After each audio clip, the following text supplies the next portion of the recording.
Hey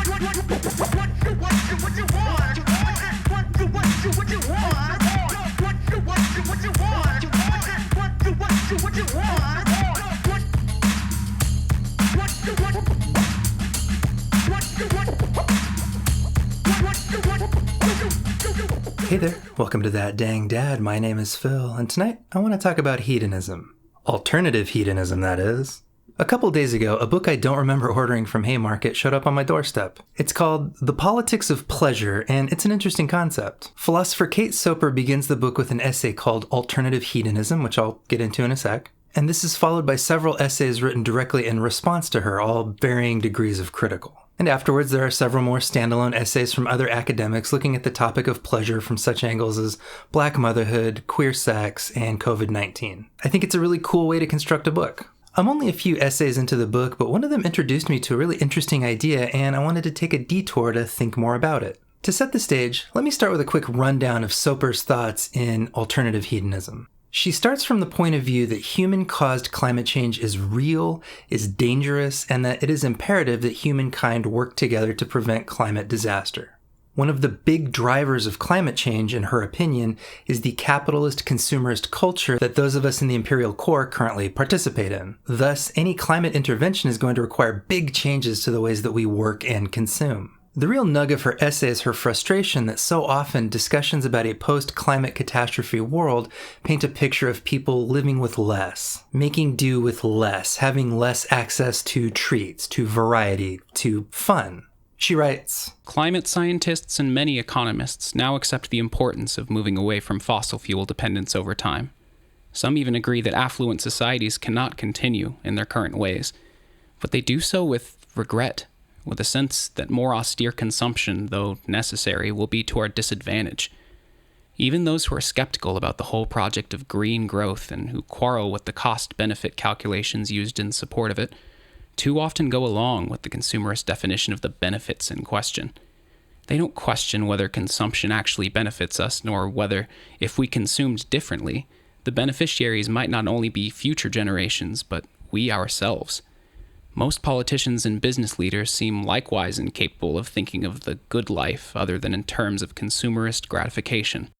Her essay argues that instead of imagining a rejection of extractive capitalism as grim, austere work that we must stoically endure, we should instead see all the ways that we would be happier outside of a capitalist framework, such as being liberated from the status symbol acquisition treadmill always trying to keep up with others, or spending less time in the office working a bullshit job, or spending less time in traffic. For Soper, a low-carbon world is a world of more time to write music or paint pictures, of children playing in the streets, of ornate foot and bike paths flanked by colonnades, of lending libraries and train rides through nature's grandeur. She believes that rejecting capitalism doesn't mean rejecting the good life, but rather embracing an actual good life with new forms of enjoyment accessible to all.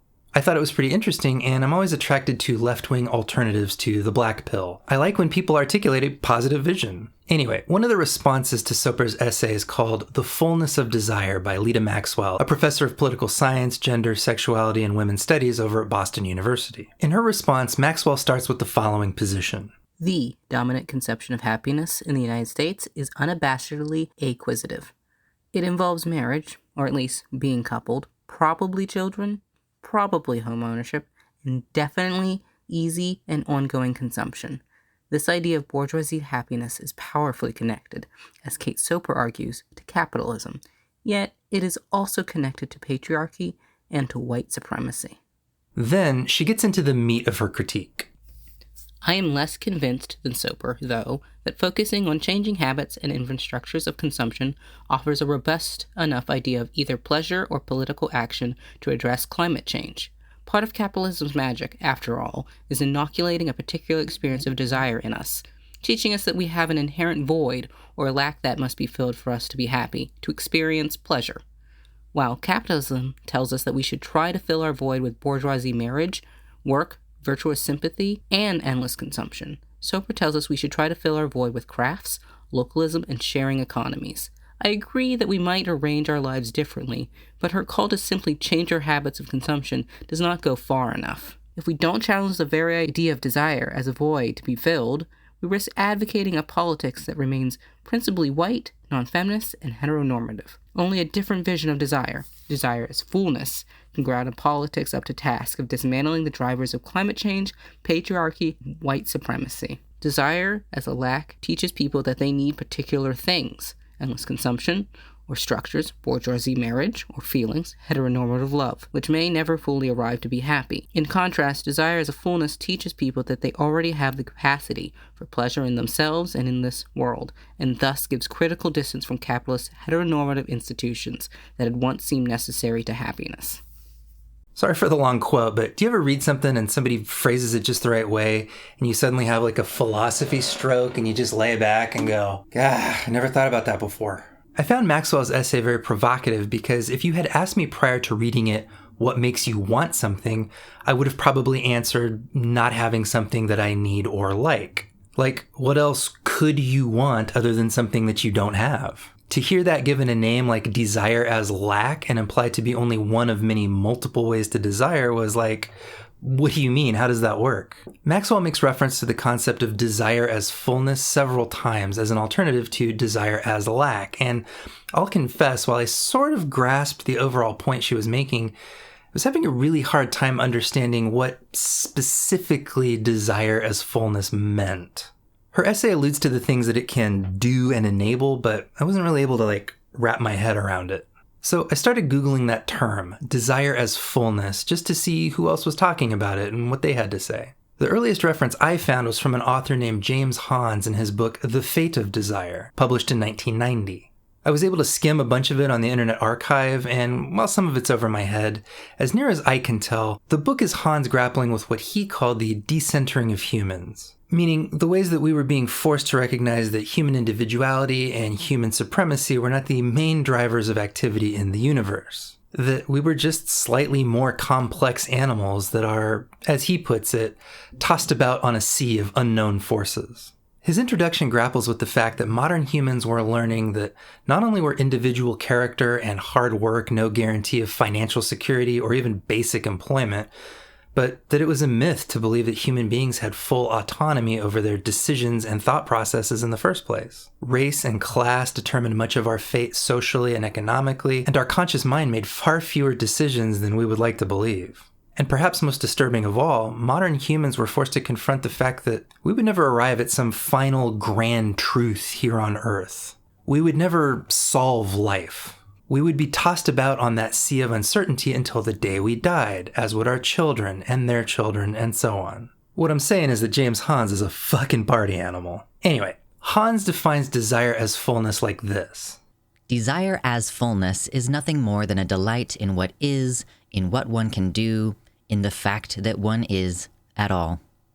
One of the examples he gives is of a small child just pointlessly twirling around. Grown-ups like to talk about how this twirling is actually accomplishing something important. It's exercising muscles and practicing coordination. But really, the child just twirls around because it just feels good to twirl, because they can. I think those of us who enjoy writing or drawing or playing music or hiking or playing sports can understand that too. Sometimes it feels good to create just because you can. Sometimes it feels good to just move your body around the world because it feels good to make use of your talents. As the book goes on, Hans talks about desire as fullness within a variety of contexts, but one that I found very interesting was how he tied the emergence and dominance of private property to the dominance of desire as lack. He says, Unfortunately, the invention of private property also provided the means whereby mimetic desire, desiring something because someone else does, could infect everything on the planet. Once everything becomes a potential commodity, once ownership is the chief means through which human relationships are mediated, in one way or another, desire truly becomes unlimited. Everything is a potential object of acquisition, and when one feeds that unlimited expanse of objects into the reality that mimetic desire is not based on the object in any case, but on the fact that someone else values the object, any other mode of valuation fades into the distance, and everything becomes a question of property. All the clearly demarcated zones of private property feed the desire for more of what the other has, and thereby contribute to the frenzy of acquisition. If there is indeed something to be named, desire as fullness, it is as difficult to discern today as it is precisely because private property has so thoroughly saturated our world with objects of desire, the value of which is always only defined in terms of the other through whose eyes we construe their value, that any other possibility for human desire seems out of the question. This thought is disturbing to Hans because, think about it. If our dominant mode of thinking is that I have to have something I don't already have, and thus snatch things up and enclose them for myself, and everyone else around me is also snatching things up, then eventually we're going to run out of unclaimed things, and suddenly, in order to have something I don't have, I have to take it from you. I need your clothes, your boots, and your motorcycle. This is doubly dangerous when our entire sense of self is wrapped up in acquisition and consumption, because to not have things is to feel diminished as a human being. Hans writes, If our mode is lack, then we are protective, almost paranoid in a way, about that which we meet in the world. We seek to defend our fragile sense of self and are determined to interpret everything in that context. If our mode is fullness, then we in effect repeatedly discern affirmations of ourself in the world about us, not writing ourselves into the world so much as finding our locations to be fitting to our sense of what we are. Not only are we thus open to experience, but we are also inclined to interpret it in a favorable light simply because it is not construed as threatening to us, but rather as affirming. I don't know much about James Hans as a person. I tried to Google him and found this Web 1.0 ass university profile page. So if he sucks, I apologize. But the excerpts I read from Fate of Desire did help kind of calibrate me towards what Lida Maxwell was getting at in her essay, and I think it's a really interesting way to think about the world. It's probably not controversial to say that it would be better for our mental health and for the environment if we focused less on craving the newest model car or a new outfit to show off at every social gathering or a perfectly manicured lawn or whatever. And it's probably not controversial to say that we'd be happier if we focused on desires that spring forth from the joy of being alive, the art that lives inside us, relationships with others, exploring nature, and so on. Like, in my own life, I desire to have a happy, loving relationship with my daughter, not because I don't already have it, but in fact because I do love her, and cultivating that love and building that rapport day by day feels good and rewarding in and of itself. And it's something I can desire that adds to the world instead of takes away something from someone else. Desire as lack invites us to see life as a zero-sum game with a finite number of slices of pie, whereas this desire as fullness means that we can all add in and grow the pie bigger and bigger. However, that having been said, I have to admit I'm not entirely clear on how to actually live out the call to challenge the very idea of desire as a void to be filled, as Maxwell puts it. For one thing, in Fate of Desire, Hans seems to accept as a given that we'll always have desire as lack floating around, and that we should just be trying to cultivate desire as fullness when and where possible, even knowing it will never fully win against the alternative. Secondly, as I cast my eye to and fro about my own nation, I see more and more people experiencing greater and greater degrees of lack. Despite what liberal charts and graphs pundits on Twitter will tell you, millions of people aren't doing so hot right now. Housing is expensive whether you rent or buy, food is expensive, kids are expensive, college is expensive, medical care is expensive, wages aren't keeping up, many new jobs are just precarious gig jobs with few protections. Cars and parking are swallowing up our cities, corporations and racist busybodies have destroyed third places for people to hang out in without spending money. For-profit healthcare has caused a shortage of numerous medicines. A shit ton of people got disabled by the COVID-19 pandemic, and a shit ton of other people can barely leave the house if they want to avoid it. Climate catastrophe is causing apocalyptic storms and deadly flooding. Republican fascists are targeting trans children and driving them out of state to distract from their policy failures. The Democrats fumbled abortion with a supermajority because they don't actually care about it. And even if you manage to avoid the floods and the Republican power grabs and the mass shooters and the medical bankruptcy, a ton of people are just really fucking lonely and depressed. Maxwell is absolutely correct that capitalism instills in us a pernicious indoctrination of lack, but it's also the source of literally a whole metric buttload of lack. Now, in her defense, Maxwell's essay does not dispute this, nor do I think it actually glosses over it. I think she would say that the laundry list of horrors that I just articulated is absolutely real, and that capitalism's ideology of lack falsely teaches us to blame ourselves for struggling under it. She literally says, In Desire as Lack, people are taught that they and their private lives are the reason for their unhappiness, which helps shore up the status quo. In Desire as Fullness, social and political structures appear as the reason that happiness and pleasure are under threat. So it's not that Maxwell has failed to acknowledge actual lack in the world. Rather, it's a failure on the part of my himbo brain to square the circle on how a desire arising from within this lack can come from fullness rather than deprivation. Hang on a sec. Maybe it's something like, we know there's a superabundance of food in the world. We have enough food to feed every hungry belly many times over. Capitalism is what causes food to be over-allocated to people that hoard and then waste it, and under-allocated everywhere else that needs it. Thus, the desire to feed the hungry, whether that's someone else or ourselves, is a natural part of being human, and we only lack food because social and political structures are locking it away, not because we don't actually have it. And thus, by focusing on the abundance we ought to have access to, we know that we shouldn't be fighting our neighbor over a loaf of bread, but rather the giant corporations that are withholding enough bread for everyone. Like, there's not a void of food that we need to fill with hyperproduction. There's an abundance of food we need to liberate from capitalists. Maybe? Does that sound right? I guess for me, that still feels like desire as lack, just with the added understanding that the lack is a political choice being imposed from above us rather than a personal situation that we're solely responsible for. But then again, maybe that is the difference, and this is what Maxwell means. Maybe it's just that desire as lack is focused on taking and making, whereas desire as fullness is focused on giving and community. You've got mail. First, I'd say that of course the world is full of need everywhere. Most people lack conditions that would let them live meaningful, dignified lives.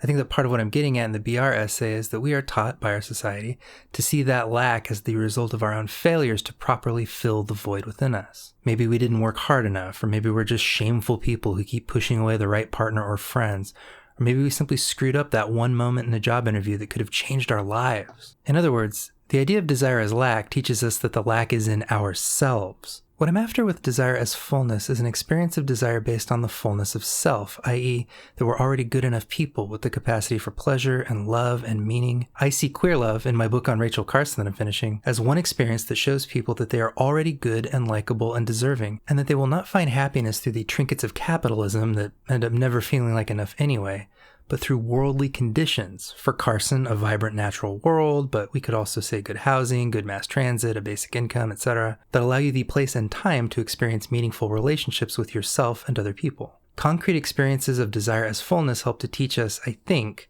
that if we are lacking food and money and housing and love, the problem is not with us, but with capitalist social and political structures that systematically block most people from achieving good enough lives. And then also tells them that it is their fault, i.e. that they are lacking. Sorry, I meant to say one more thing. If desire as lack leads us to ask, what is missing in me? What is wrong with me that my life is how it is? Or what object or relationship can I get that will make me feel better? Desire as fullness pushes us to ask, if I already know that I'm good enough, what do I actually want? What kind of world and life is actually meaningful? And what is actually blocking that kind of life?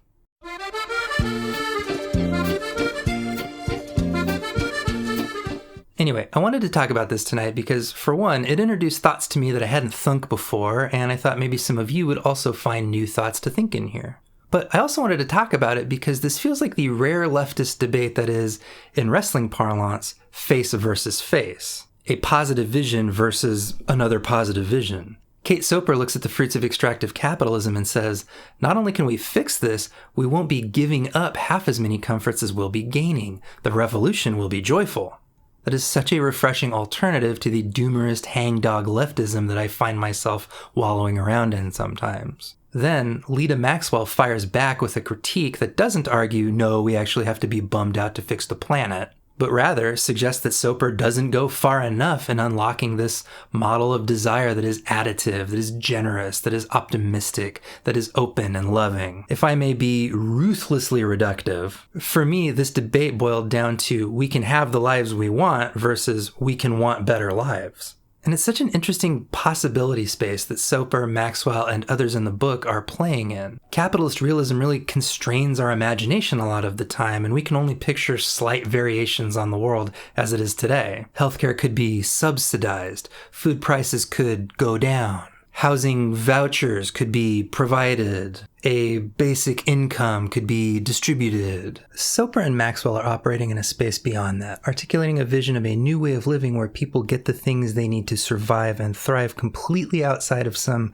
hacked and hot-wired commodity market. Like, it's not a world of cheap food, it's a world that simply would not gatekeep delicious meals from hungry mouths. And while I might not fully understand the mechanics and intricacies of this system and how to challenge my own indoctrination of lack, I'm really attracted to the confidence in this debate that a better world is possible and maybe more within our grasp than we realize. And I should be clear, neither author downplays the hard work and struggle that it's going to take to wrest that future away from possibility and into actuality. The vision may be utopian, but the strategies are in no way naive. For me, this possibility space is the one that I want to occupy in 2024 as I go out and try to live in solidarity with my community. Because the alternative possibility space that I'm being seduced by is one of violence and revenge against the people imposing this rotten world on us. I spend more time than I'd like to admit picturing certain powerful figures getting the old Mussolini surprise, you know what I mean? And maybe that's my own desire struggle that I need to worry about. Desire not motivated by a lack of dead billionaires, but desire motivated by the fullness of human joy that I know is possible for myself, my family, my community, and billions around the world. So what do you think about all this? Do you have a reaction to these competing forms of desire? Come, fill your voids in the comments. Thanks for joining me tonight. If you found this video interesting, please do all the things. My last few videos have not exactly set the world on fire, so just trying to figure out what people like and what gets people excited around here. But honestly, regardless of numbers and analytics, I'm just really happy that you're here. I hope you had a fabulous December. Happy holidays if you celebrate them. Fuck your asshole family members if this holiday season is tough for you. I hope you find things to bring you joy, and I can't wait to see you again in 2024. Have a good night, and Happy New Year. What you want?